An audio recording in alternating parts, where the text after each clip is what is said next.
BNP রাজনীতির সাথে সম্পৃক্ত থাকার কারণে দীর্ঘ 17 বছর আমরা আমাদের পরিবারের সাথে আমরা ঈদ উদযাপন পালন করতে পারি নাই।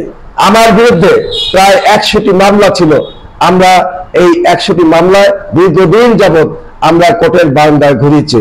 যে বর্তমান যে ইন্টারিম গভর্নমেন্ট রয়েছে, অন্তর্বর্তীকালীন সরকার রয়েছে, তারা সংস্কারের নামে আজকে নির্বাচন দিতে বিলম্ব করছে, দেরি করছে। বিএনপি রাজনীতির সাথে সম্পৃক্ত থাকার কারণে দীর্ঘ 17 বছর আমরা আমাদের পরিবারের সাথে আমরা ঈদ উদযাপন পালন করতে পারি নাই। কেন পারি নাই এ ব্যাপারে আপনারা নিজেরাও জানেন।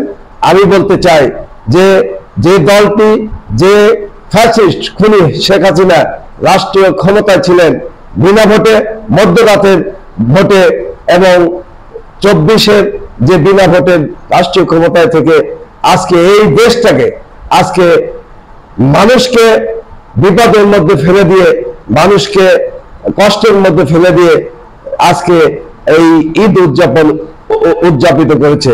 বিশেষ করে আমরা যারা বিএনপি করি, বিএনপি রাজনীতি করি, আমাদের নামে অনেক মামলা দিয়ে আমাদেরকে হয়রানি করেছে। আমরা পরিবারের সাথে আমরা ঈদ উদযাপন করতে পারি নাই। আমার বিরুদ্ধে প্রায় 100টি মামলা ছিল। আমরা এই 100টি মামলায় দীর্ঘদিন যাবৎ আমরা কোর্টের বারান্দায় ঘুরিয়েছি।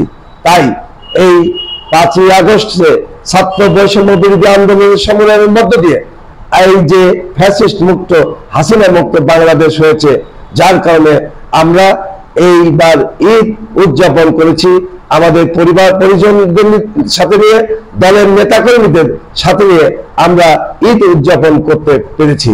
এই জন্য মহান রাব্বুল আলামিনের কাছে শুকরিয়া আদায় করি, আলহামদুলিল্লাহ।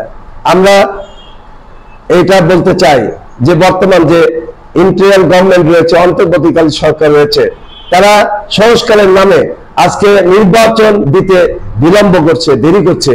আমি বলতে চাই অনতি বিলম্বে যে সমস্ত সংস্কার না করলেই না, সেই সমস্ত সংস্কার করে এদেশের মানুষের বহু আকাঙ্ক্ষিত অবাধ, নিরপেক্ষ, সুষ্ঠু একটি নির্বাচন, যে নির্বাচনের জন্য আমরা 2009 সাল থেকে আমরা 24-এর 5ই আগস্টের পর্যন্ত আমরা আন্দোলন সংগ্রাম করেছি।